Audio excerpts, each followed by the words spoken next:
पैंटिस को आरंभ करथुलु हमर मूल लक्ष्य थिला कि माइनिंग अफेक्टेड कम्युनिटी जोटा कि गोटे बहुत ही important community and some extent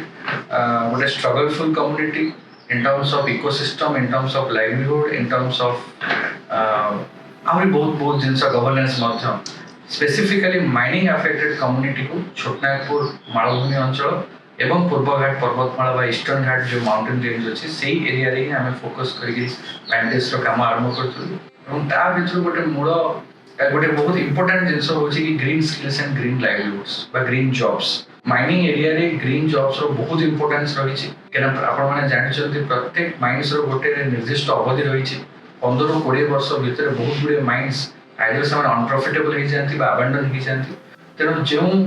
community ता ऊपर डिपेंड करिके तांकर लाइवलीहुड चली थाए ऑल ऑफ सडन जतबे ट्रांजिशन ही थाए किबळी भाबरे सेमानक पाखे गोटे सस्टेनेबल लाइवलीहुड रहिबो सो दैट सेमाने रोजगारक्षम हो पारे और गोटे भल जीवन यापन करें तो तापाई जब आम देखा ग्रीन लाइवलीहुड रो बहुत इंपोर्टेंस रही है ग्रीन जॉब्स क्रिएट करने आमको ग्रीन स्किल आवश्यकता है तेणु ये ग्रीन स्किल को इस्टाब्लिश करने पैंटिस एक्रॉस ओडिशा झारखंड और छत्तीसगढ़ ये तीनोटी जगह तार टीम सहित काम कर सहित तमिलनाडु और आसाम आज आम कम कर गोटे मुख्यतः आम वाटर कंजर्वेशन उपर काम कर पानी गुड़ी जल गुड़िक सब नष्ट हो माइनिंग एरिया रे कौन हुए ना बहुत गुड़े वाटर बॉडी नष्ट हो जाए जो पोखरी गुड़िक था जेहेतु बड़ बड़ माइनिंग गाड़ी गुड़िकर गमनागमन से टोपोग्राफी जो डिस्टर्बेंसेस होता है वाटर फ्लो जो प्रोसेस था से डिस्टर्ब हो जाए तो नेचुरल वाटर बॉडी गुड़ाक था से गुड़िक नष्ट हो जाए से वाटर बॉडी को किभली भाव में पुनर्जीवित केमती कर जहाँ आम रिजुविनेशन कर ग्रीन जॉब्स बा ग्रीन लाइवलीहुड्स रे टाटा सहयोगिता both Tata power Tata steel mining एभली अनेक गुड़िए टाटा ग्रुप रो अनुष्ठान एवं यूनिसेफ जो मिलित जाति संघर जो शिशु पांठिटी अच्छी तार सहयोगिता आम गोटे कार्यक्रम कर बेसिकली जो स्वच्छता सेक्टर अच्छी सैनिटेशन सेक्टर अच्छी सेठारे आम ग्रीन जॉब्स गुड़िक क्रिएट कर एम्स रो अभाव जो majority of solar water pumps अच्छी आज डैमेज होगी पड़ी आम प्रथम थर पे ओडिशा रे गोटे मेगा यूथ पूल को आम जो मान को ट्रेन करिछु जो मान को ए मोवास कंपनी प्लेटफॉर्म रे आनिछु जो प्लेटफॉर्म माध्यम रे से माने एई बड़ी जगह रे जाई कि नष्ट हो जायतिबा बा डैमेज हो जायतिबा सोलर वाटर पंप एवं सोलर पावर प्लांट को भी एक्टिवेट करछु सब को केंद्र करिकरी टाटा पावर रो सहयोगिता रे एवं यूनिसेफ रो सहयोगिता रे ओडिसा रे प्रथम थर पई आम ओडिशा ग्रीन जॉब्स एकेडमी नराज मार्तापुर थारे आम स्थापना करछु अब आम अनुरोध करूँ समस्ते आसतु देखु और जानतु कि ग्रीन जॉब्स कौन और ग्रीन जॉब्स को ओडिशा रे स्पेशली माइनिंग अफेक्टेड एरिया रे तार कौन आवश्यकता रही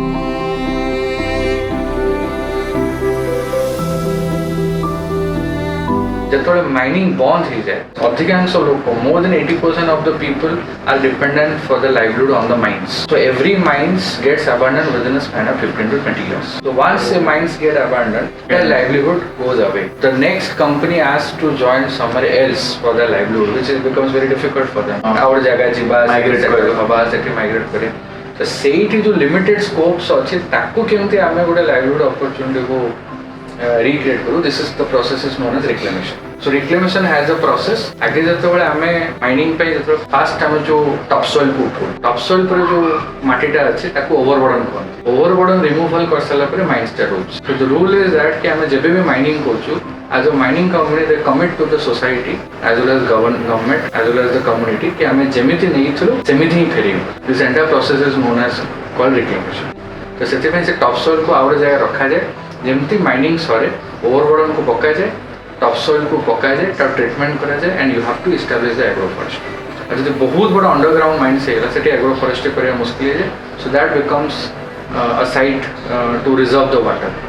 so that has to become an aquaculture site. So Pantiss is the partner who's like reclamation responsible. We are doing the reclamation. So for the reclamation in across India, first we were into the advocacy space, then we are into knowledge management space. Now we are into the execution. The best reclamation if the agroforestry is created, or it can be created to some livelihood based activities, maybe some plantation, maybe some agriculture, or maybe aquaculture. Then it can be said as the best reclamation in terms of livelihood, or if can be made as a sanctuary. A lot of birds, animals, they come which Biodiversity creator. biodiversity जोटा कि heavily lignite corporation Tamil Nadu में करिछि across 3,000 hectares of the land. They have created a biodiversity hotspot. That's India's the largest they have created as a public sector undertaking. So this reclamation is a new thing which is a German concept. Now Germany is trying to bring this to India, but India is yet to adopt that because we are into very much aggressive mining. And whenever there is an advocacy, government says we are a very poor state, we should more focus on mining, developing industry. This may be a 50 years after the story, but maybe after 50 years, it would be very difficult. Very difficult.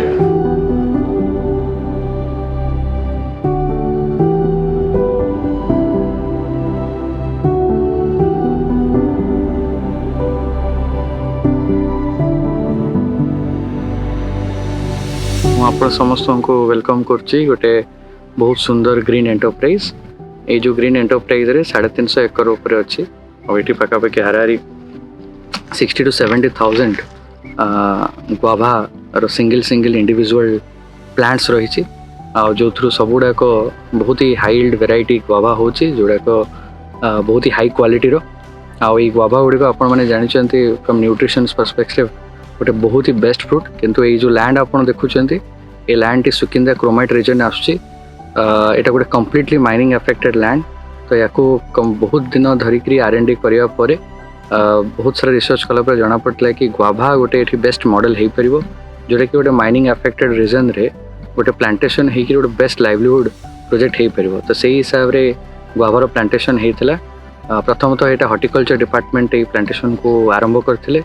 किंतु तापरे जेहेतु ये गोटे बहुत बड़ patch तार institution building ताको profitable करवा तापाई